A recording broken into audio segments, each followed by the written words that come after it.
Welcome. I'm Sebastian Mahfood, and you're listening to WCAT Radio, the on-air wing of En Route Books and Media, bringing you the dulcet sounds of Catholic wisdom. Good afternoon, and welcome to WCAT Radio and my program, Inter Vitam at Mortem, Between Life and Death, interviews and discussion with a Catholic bioethicist. I am your host, Dr. Anne Urlakis. I am a classically trained bioethicist, degreed bioethicist, and my area of specialty is nascent human life, vulnerable human life, the sanctity of human life. I was deeply struck by an issue that until now I had remained largely unaware of. I had the opportunity to listen to another WCAT host, Mr. Peter Kahama, on his broadcast today regarding an issue that's happening in his country of Tanzania. And as a human person, as a Catholic, as a mother of 8 children, one of whom is adopted from that region in Africa. And as a bioethicist, professionally, I was so deeply touched by this issue. It really shook me to my core.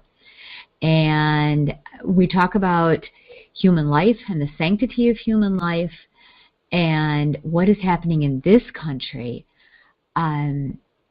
Looking at what is happening in the region of Africa regarding children and individuals who are born with the genetic trait albinism, it was an eye-opener to a whole other human rights issue.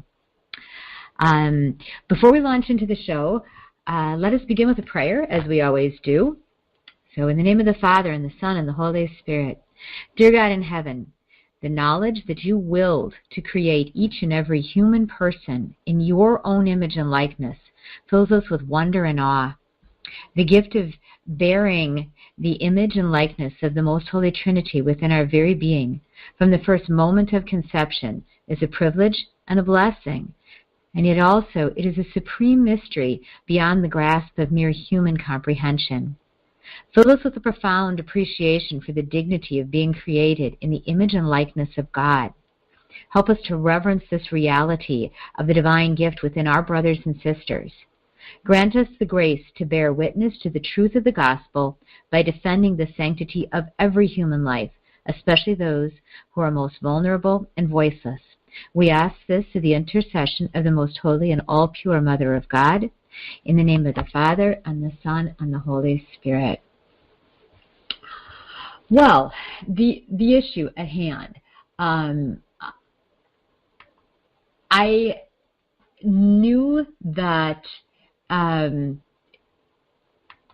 albinism is a difficult issue for many people, especially in other cultures.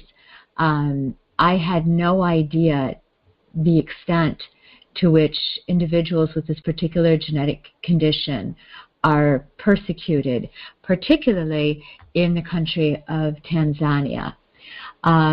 Before we launch into the interview with Mr. Peter Kahama, let me give you a little bit of a background. Albinism is a condition that is genetic. It is inherited. And for it to be inherited, both parents, mother and father, must carry the genetic code, the genetic disposition. That doesn't mean that either parent necessarily has to have physical symptoms of albinism. It just means that they have to both carry the genetic code for it.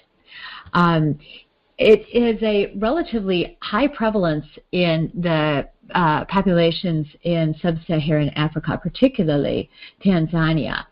And individuals with genetic albinism, also called oculocutaneous albinism, their hair, their skin, their eyes have little or no pigment. It has not only a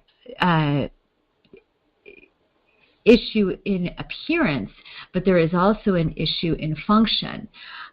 Individuals with genetic albinism have characteristically impaired vision. They're very sensitive to light. So there are some major health implications. In fact, one study that I had read said that in certain regions in Tanzania and in other sub-Saharan African countries, the life expectancy of one with albinism is not greater than mid-40s.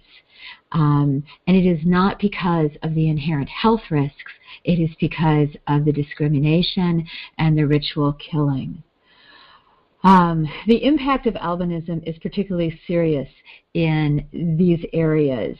Legend, folklore, superstition, the practice of evil, and witchcraft loom large for these poor people.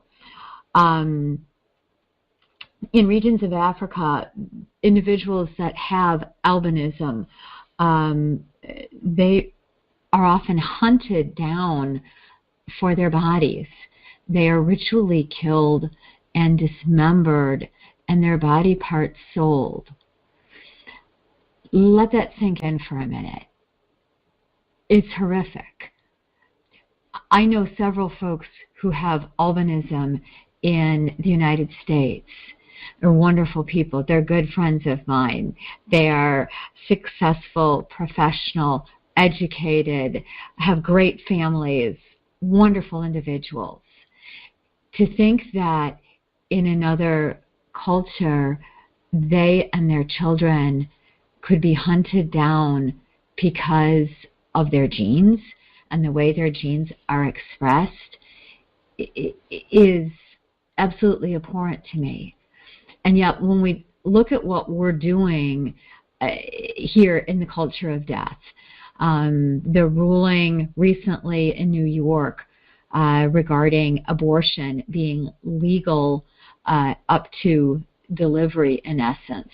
What we saw in Virginia this week with the bill that was thankfully tabled, at least for now, but the increase in the numbers of these bills where we're talking infanticide, we're talking the acceptable, legalistic killing of children. I have testified against the sale of fetal parts garnished from abortions. I've testified in my own state regarding banning the sale of embryonic and fetal parts. So we see this culture of death. We look at what's happening in another culture and we say, that ought not be happening. That's horrific. How could in 2019 people be hunted down for their body parts? And yet then we stop and we think and realize that in essence we're doing the same thing for infants, for those who have yet to be born. There is a growing movement to recognize that people with the condition albinism in Tanzania and in sub-Saharan Africa, they need to have the protection of the law. They need to have the protection of their diocese, to which during my interview with Peter, he speaks to both of those, that they need to be protected as a special class of individuals with a disability. And it's a disability that marks them literally for intense discrimination. This is an issue that I'm bringing to you today because I think we all need to be educated about it. I was shocked. I had no idea that this issue exists, this human rights issue exists to this level. And we'll talk more about it after the interview with Peter as well. But I also need your prayers. These people are dying. Peter is going to tell you about what is happening currently, about a group of children, 8 children who were kidnapped, 7 of them 8 children who were kidnapped, many of them who were murdered last week and found dismembered in such a way that it is clear that they were ritually killed for their body parts as part of some evil practice. Yes, law enforcement has now arrested some of the people who were involved, but because this is a practice that has been going on for hundreds of years in this region, and the superstition that underlies it and the discrimination that underlies it is not likely to be deterred easily. This is something we really all need to know about, to pray about, and to inform others about. I'm going to ask you folks to bear with me with my interview with Peter. We were having some technical difficulties. It is amazing to me that we can, on the spur of the moment, link with somebody in somebody who is a world away, literally. I'm sitting here in Wisconsin. He's there in Tanzania, and we're trying to conduct this interview over fragile technology, so please bear with me with the sound quality of what you're about to hear. Listen with prayerful ears too, and please pray for these children, for their families, and for the conversion of those who perpetrate this evil. After the interview with Peter, we're going to come back and talk more about this issue. I have a very special guest for you today. First, we're going to begin with a prayer. In the name of the Father, and the Son, and the Holy Spirit, amen. Dear God in heaven, the knowledge that you willed to create each and every human person in your own image and likeness fills us with wonder and awe. The gift of bearing the image and likeness of the Most Holy Trinity within our very being from the first moment of conception is a privilege and a blessing. And yet it is also a supreme mystery beyond the grasp of mere human comprehension. Fill us with a profound appreciation for the dignity of being created in the image and likeness of God. Help us to reverence the reality of this divine gift within our brothers and sisters. Grant us the grace to bear witness to the truth of the gospel by defending the sanctity of every human life, especially those who are most vulnerable and voiceless. We ask this through the intercession of Our Lady, the most holy and all-pure Mother of God, in the name of the Father, and the Son, and the Holy Spirit. Amen. Again, this is Inter Vitam at Mortem, and I'm Dr. Anne Urlakis, and today I have a very special guest. I'd like to introduce you to Mr. Peter Kahama. Kahama. I'm sorry for messing up your name. Could you say it again for me, please? I'm called Peter Kahama. Peter Kahama. Yeah. Peter has his own show on WCAT Radio, and sure. I was deeply touched by a broadcast that I had heard today.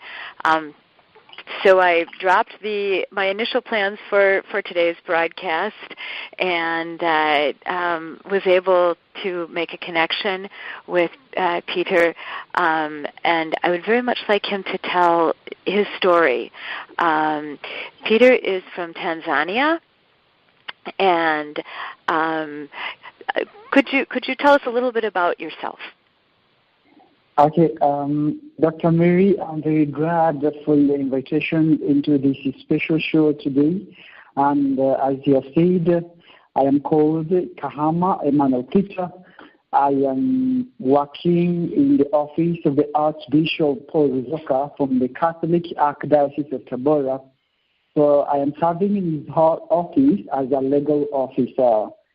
So I'm also a student at the Whole Apostles College and Seminary and College in the United States of America. Though I do it online. So I'm pursuing their master's degree in philosophy. But also I am also a region coordinator of the Youth of United Nations Associations in my region of Tabora, where I am now. So, there are kind of some small businesses and activities I'm doing, but the major one, I am the legal officer of the Catholic Diocese of Tabora, and mainly dealing with the land affairs of the diocese. So in short, I am a lay minister working in the office of the Archbishop, so trying to help the diocese here in some issues on laws, land, and the other related affairs. So thank you so much for your invitation in the show, and also I'll be happy to share with you some stories about the unjust acts which are now happening in one of our regions here in Tanzania called Njomba, the murdering of the innocent children. So here I am, we can go on and share. Well, thank you so much for joining us. So you are a Holy Apostle student pursuing a master's degree, yes. and you are a lay officer with the diocese there. Exactly. Yes. And you have your own program here on WCAT, and the program that came to my attention today was regarding the slaughter of the innocents. I had followed the photographs last year when Dr. Moffat had visited your country and others in the region, and one of the orphanages that he had visited was a orphanage where there were children who were albino, and they were under the protection of sisters of a convent of nuns, and they had to be protected because their lives were in danger. It was absolutely astounding to me that these beautiful children their very lives were in danger because of their genetic condition of albinism, and evidently there are those who seek these children for evil practices, for witchcraft, and they ritually murder them. And I was absolutely, it is incomprehensible to me that this injustice can occur.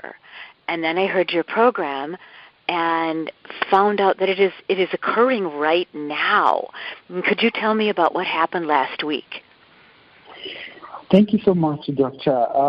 What has been happening since last week in the country, in one of the regions called the Njomba region, which is in the southern highlands of Tanzania, that it happened that some kids were kidnapped. There were about 8 of them. But then, in the later hours, 3 of them were found killed. They were found dead, and it seems they were knocked by some sharp and heavy things on their heads, and one of them was chopped the ear.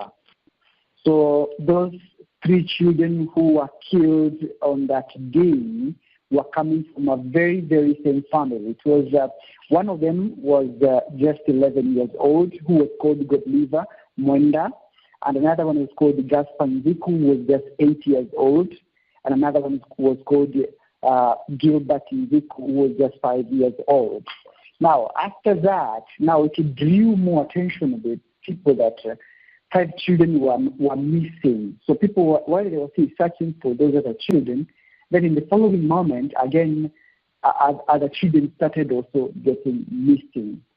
So it became now an issue of the whole country, as in what's happening, why children are getting lost, why children are disappearing, why children are found killed. So going down, trying to find out what is happening there, it was now revealed through different people who are from that region that there are some families who are trying now to offer some rituals, some sacrifices of human beings so that they can gain wealth, they can gain popularity and things of that kind. So now it's when the government had to start some measures now, searching for these people, searching for the truth, and trying now to calm the situation down. So the Deputy Minister for Home Affairs had to go there, then had to, I think they had a meeting, and then the Regional Commissioner of that region now had to come with a statement saying it has been revealed by the community of people from this area that there are people who are concerned by this murdering and the killing of these innocent children, and also there are some other people, especially the old ones, who are also killed from this region simply because some families, they sit down and they decide that they want to become rich, so they have to sacrifice some of the people. How do we go about this? How do they go about that?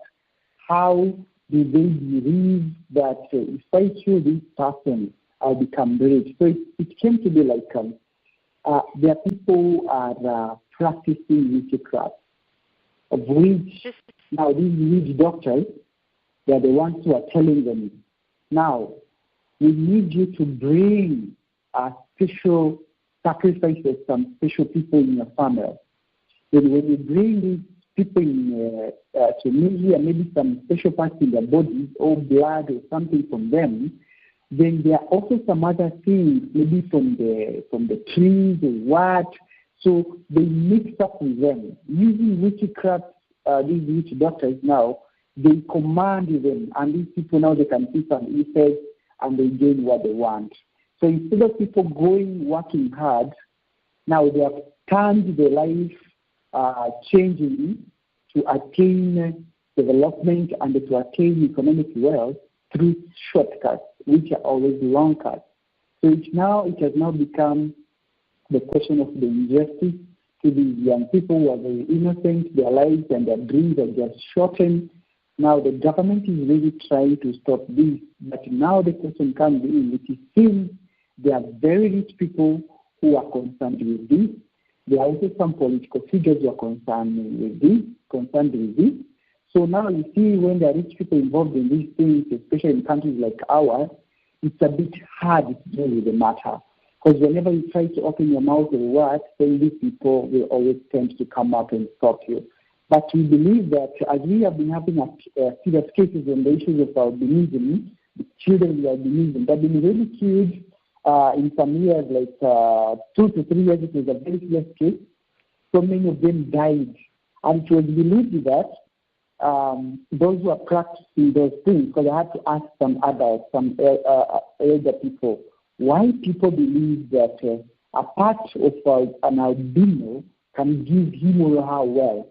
Then they told me, okay, maybe these things have not been publicized anywhere, or they cannot be written anywhere, because this is about black science. It's not easy for people to speak about them or to do anything about them. But the matter of fact is, it is believed by the witch doctors that if you get a part of a body from albino, then they tap some fluid out of that body, or it might be maybe the bone or what out from that person. Then they mix it with some things, they pray and say they are rituals, and thereafter, now they see the result of what they wanted.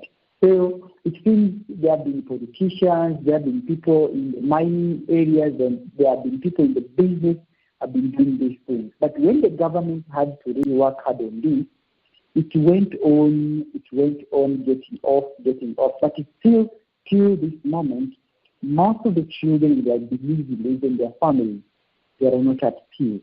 So you find most of the children that believe in, they are in different centers. Even here at the diocese, the Archbishop has really been trying, as the center you said, Dr. Sebastian came and visited.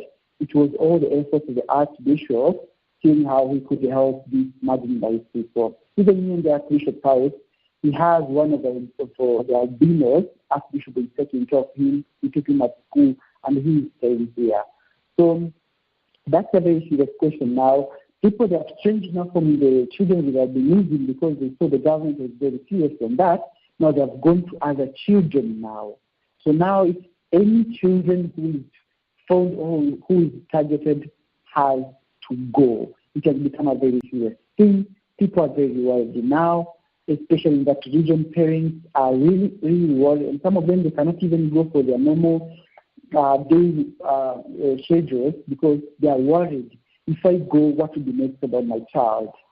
So it's a very serious thing. And now what was more worrying to see, even if a kid has been killed in a family, when they are called for interrogation made by the police, some families they have not been giving out the truth. They don't say. They are asking, what's happening? Why are people dying in your family? It is still there is a secret kept in the family that this is happening and it's ourselves doing, so don't say anything. So now the government has said, if we find a serious case and a strange situation like this one now, and we interrogate the family and we are not responding positively, we're going to arrest all of you in the family. So now we say that if that being the case, we really need now to combine the effort from every angle of this world, praying for these people, crying and shouting for the justice, protection, and the right of life to the children. Because why are they attacking them? And what's happening is still a question, but witchcraft seems to be the most causative of all these, though it's associated with the searching for wealth, positions, and things of that kind. Yes, Doctor. Wow. It is horrific. These poor children, as you said, children aged 5 years old, 8 years old, that are being ritually targeted and killed because they are albino. And there are others in the community who are following old superstitious beliefs and going to people who are practitioners of evil, who believe that if they have a part of these children, a body part from one of these children that they have murdered, that they will become rich, or they will have something else that they desire. And these poor families, these poor children, it is incomprehensible to me that in 2019 we have children who are being killed ritually killed, and that the world doesn't know it. That is the reason I invited you to come on my show. One, I want to get this story out so people can be outraged and can pray. This is a Catholic radio station. First and foremost, we need to be praying. We need to be praying for these children and their families, for their safety, for those that have already been killed. We need to be praying for the repose of their souls, and for peace for their families. And for those that are in the middle of this horrible evil, we need to be praying for their conversions. It is this culture of death that Pope John Paul II talked about.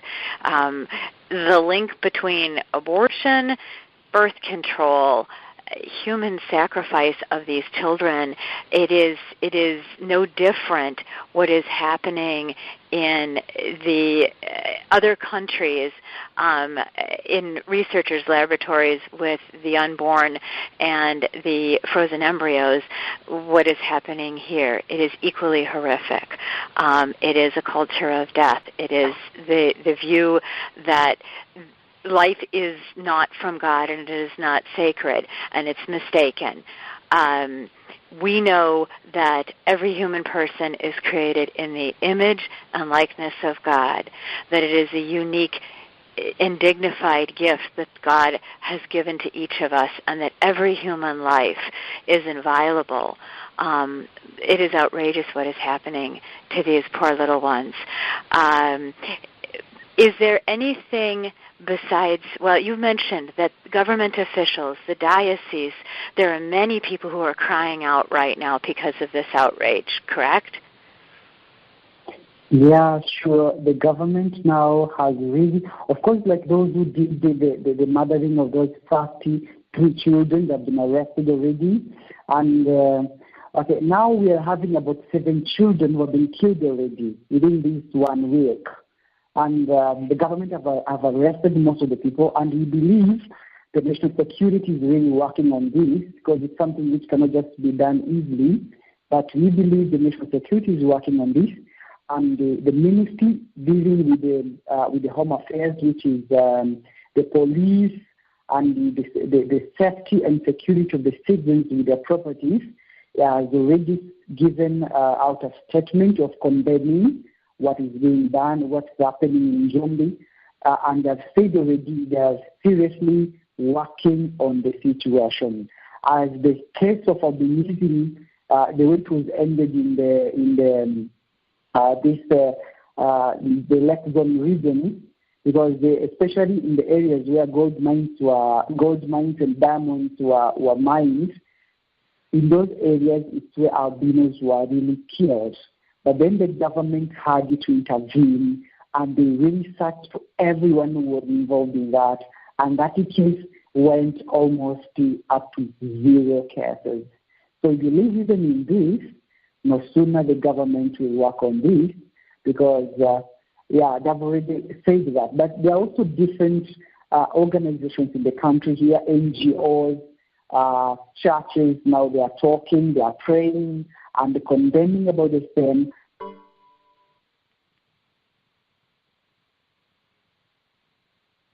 Peter, did I lose you? All right.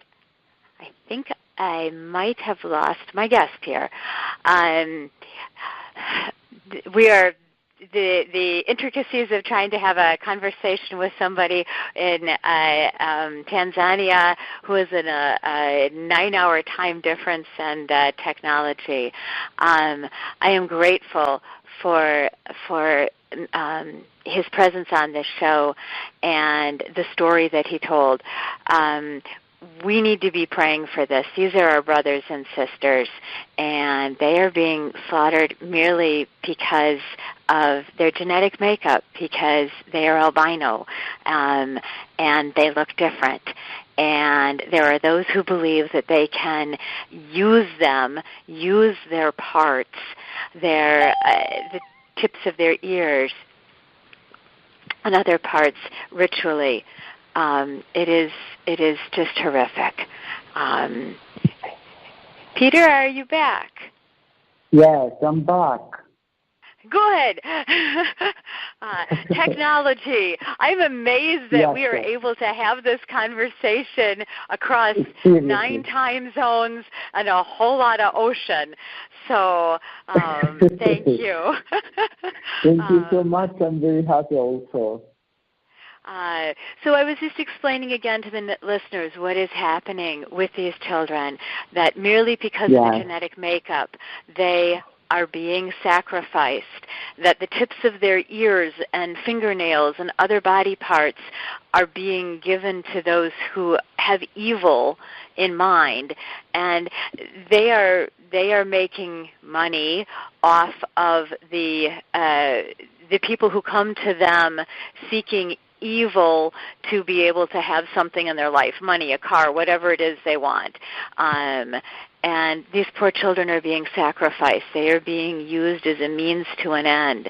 And as you said, the government, the diocese, there are many who are outraged, and people have been arrested. But this has happened before. This is an old practice that keeps rearing its head. So it is likely to happen again in this region. And it is for that reason in particular that we're bringing this issue forward and asking the listeners to know about it, to be outraged. This is a human rights issue. And to understand the intricacies of the fight for the sanctity of human life.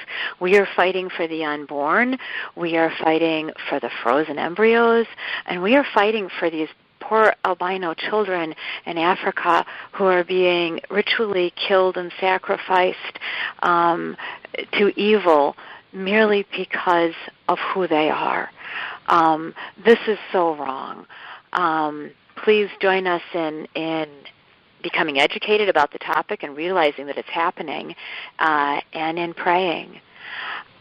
With that, I'm going to close this segment here. I think I lost Peter again, so I'm going to close this segment, and I'll come back with some more words about the sanctity of human life. You've been listening to an interview on WCAT Radio, the show Inter Vitam et Mortem, Between Life and Death, interviews and discussion with the Catholic bioethicist. You've been listening to an interview with Mr. Peter Kahama. Mr. Kahama, Peter, is a student at Holy Apostles College and Seminary. He is a distance ed student. He lives in Tanzania, and he is a lay worker with the diocese, and he is working on a master's degree in philosophy currently.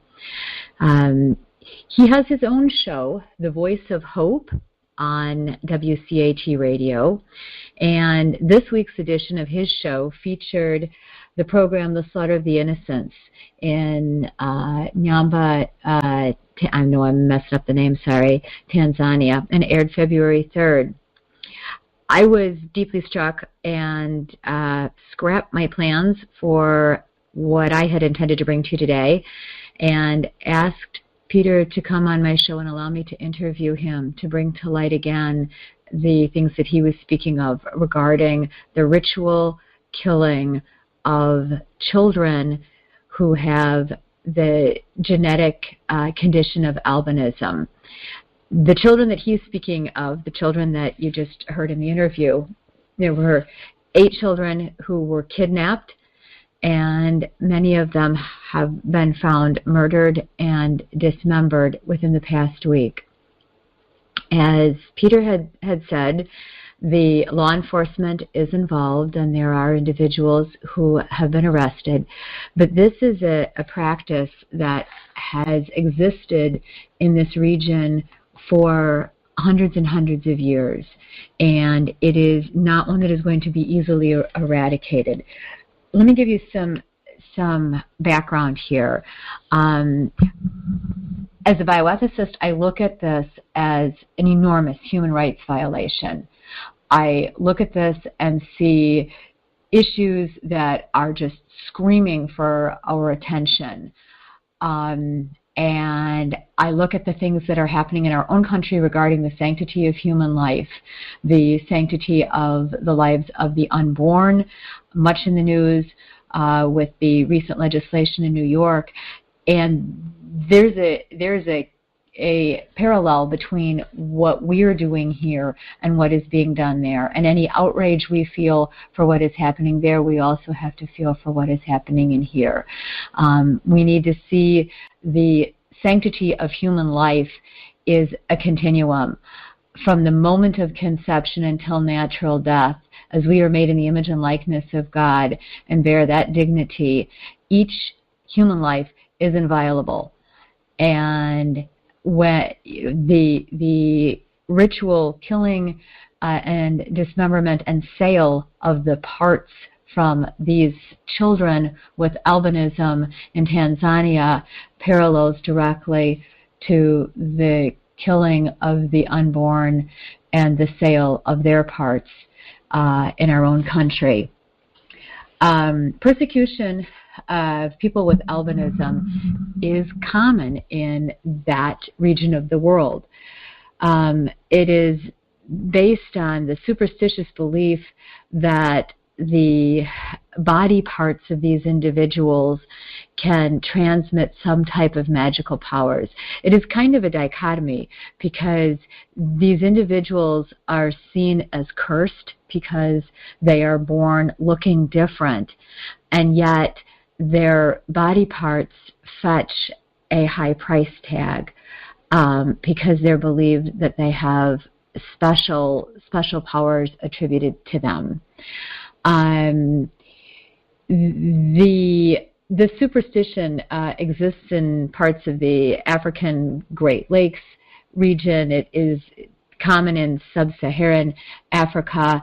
It has been perpetuated by practitioners in evil, by quote-unquote witch doctors who use these body parts in creating potions and claim that their evil magic will bring the individuals who use these potions whatever they want, whether it's money or sexual prowess or fame or whatever worldly desire it is they want. The practitioners in evil will focus on that and will tell them if they bring the parts from these children to them, they will be able to attain this unattainable goal. So as a result, human people are being killed and persecuted and dismembered. The graves of those who have albinism have been desecrated as these people have been literally dug up and dismembered. Those who have the disorder are ostracized. They're presumed to be cursed and have bad luck. As I said at the beginning of the show, for an individual to have the trait of albinism, both parents have to have contributed genetically. It doesn't mean that either parent needs to have manifested physical symptoms of albinism, but that gene is present. It is very rare worldwide, and it affects approximately 1 in every 20,000 people. Though it is rare in the Western world, it is very common in sub-Saharan Africa because of intermarriages in family groups.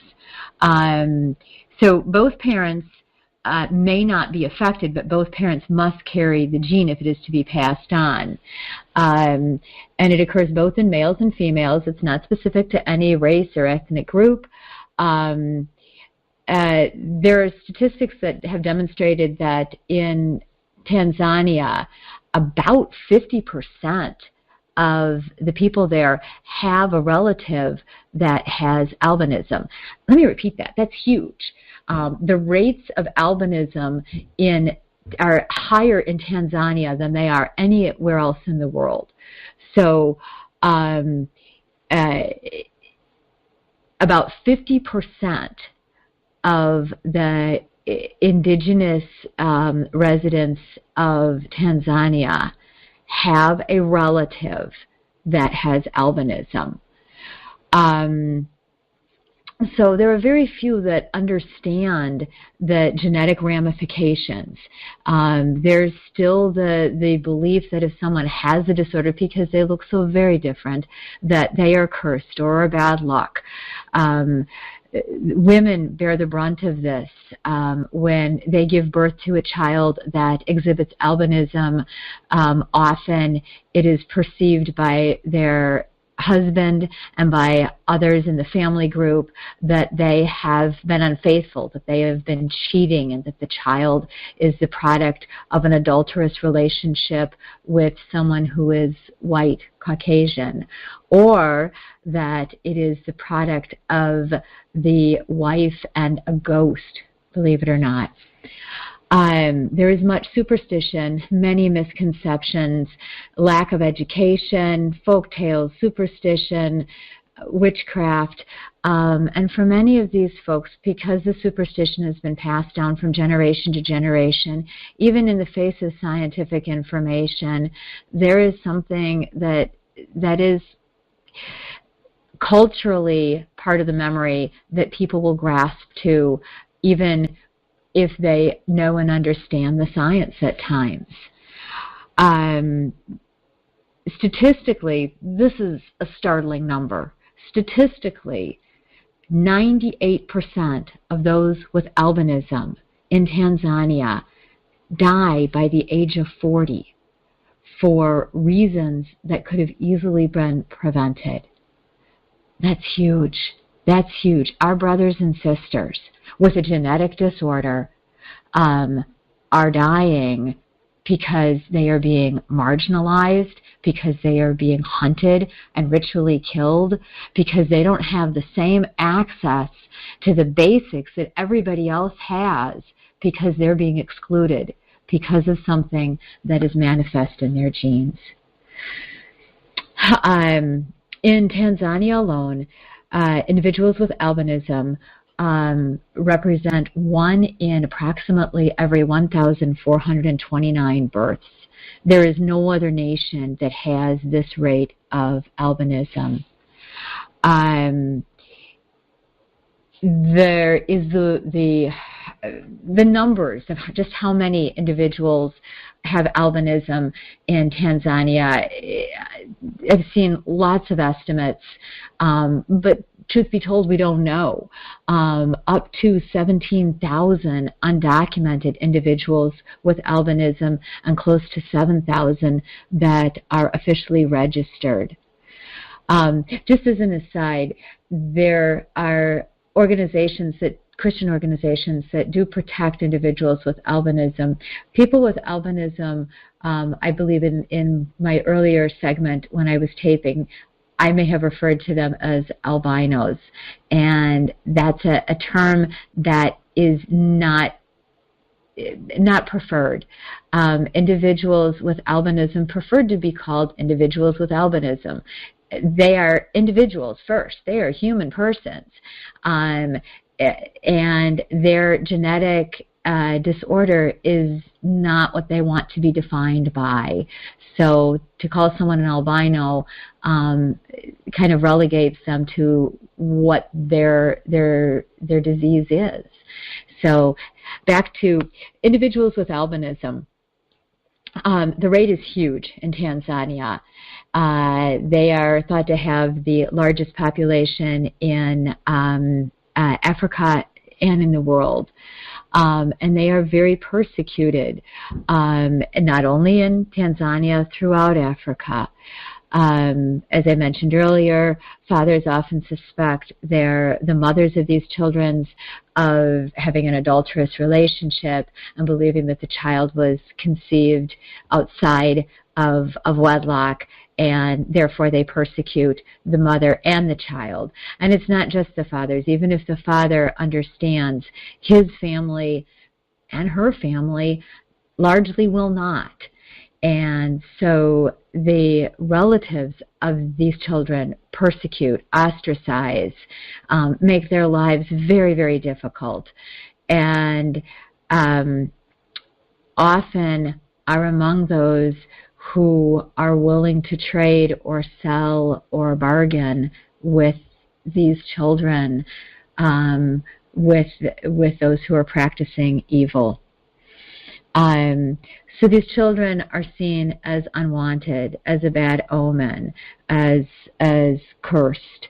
Many of the babies that have albinism become victims of infanticide because of the darkness of superstition.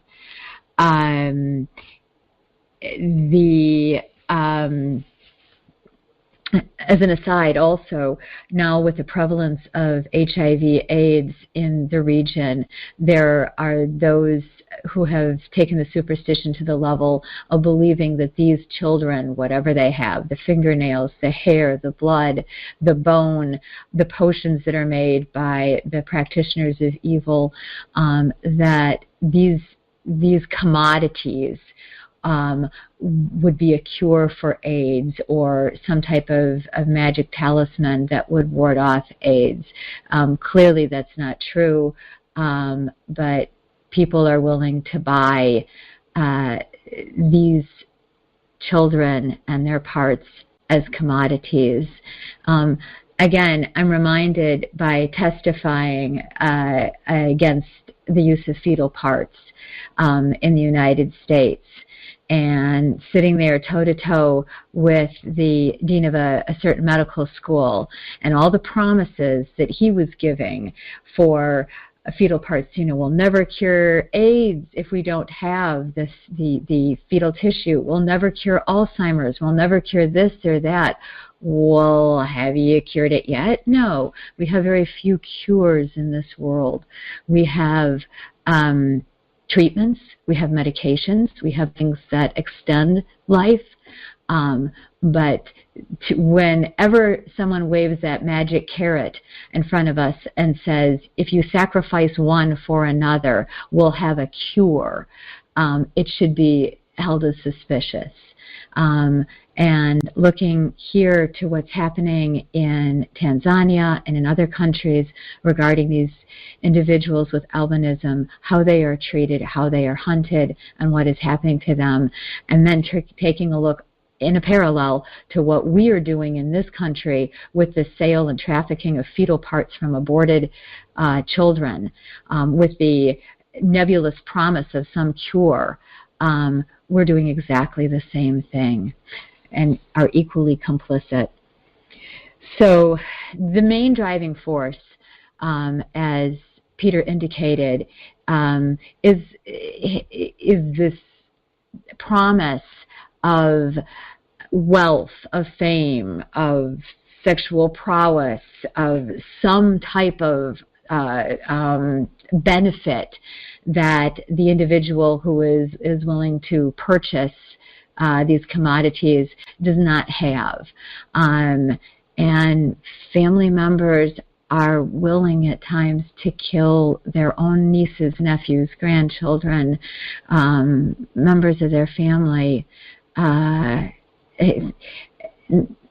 for the ritualistic purpose of taking their body parts and selling them, providing them to a practitioner in evil. Again, we look to what's happening in the United States with abortion, with the culture of death and the sale of fetal parts, and we see that evil is the main motivation, is the driving force behind it. It has been documented that the sale of the body parts from a child with albinism can fetch $75,000 to $100,000 in American dollars. These are our brothers and sisters who are being hunted and slaughtered for their parts. And this is not something that's happened long ago. As the interview with Peter demonstrates, these children were abducted a week ago. So as we look at this issue, it's important that we know what's going on. I never realized this issue. I'm shocked. I never realized that this issue extended as far as it does. I had seen some videos last summer of an orphanage in Ethiopia and the beautiful nuns who risk their lives every day to take care of these beautiful children with albinism. And when knowing what commodity these children are in the eyes of people with evil intentions, the lives of the sisters are at great risk too, because the sisters stand there in defense of these children and the sanctity of life. They need our prayers and our sacrifices, and they need us to understand that this issue is as significant as it is. We really need to be praying and working to end the culture of death in our own world, in our own neighborhood, in our own countries, and throughout the world. There are organizations that are attempting to protect these children. I believe the first conviction ever in Tanzania for those who had killed children with albinism occurred on September 23rd, 2009, when a high court handed down a landmark verdict. Up to then, prosecution had not been successful or really tried. So we've seen a turnaround. I mean, that is only a decade ago. So things are moving in the right direction, but they are moving slowly. And praiseworthy that the government and the legislature in Tanzania is doing its best to try and enact protections for these individuals. But they also need our help. So please continue to pray for this. Please continue to educate others about this issue. And also please tune in to Peter's show when you can and listen to what he has to say about what is happening currently regarding this issue. This has been an interesting show for me. I had not anticipated that I would be talking on this subject today. And this is one that really has profoundly hit my heart and my head. And I will be praying for in the near future. And I hope all of you will be joining me as well. Once again, I want to pray the prayer that we prayed at the beginning, and in a special way entrust this very vulnerable population to Our Lady and our Lord. Dear God in heaven, the knowledge that you willed to create each and every human person in your own image and likeness fills us with wonder and awe. The gift of bearing the image and likeness of the Most Holy Trinity within our very being from the first moment of conception is a privilege and a blessing, and yet it is also a supreme mystery, beyond the grasp of mere human comprehension. Fill us with a profound appreciation for the dignity of being created in the image and likeness of God. Help us to reverence the reality of this divine gift within our brothers and sisters. Grant us the grace to bear witness to the truth of the gospel by defending the sanctity of every human life, especially those who are most vulnerable and voiceless. We ask this through the intercession of the most holy and all-pure Theotokos, Mother of God, in the name of the Father, and the Son, and the Holy Spirit. Thank you for listening with me today. Once again, this is WCAT Radio, in conjunction with Holy Apostles College and Seminary.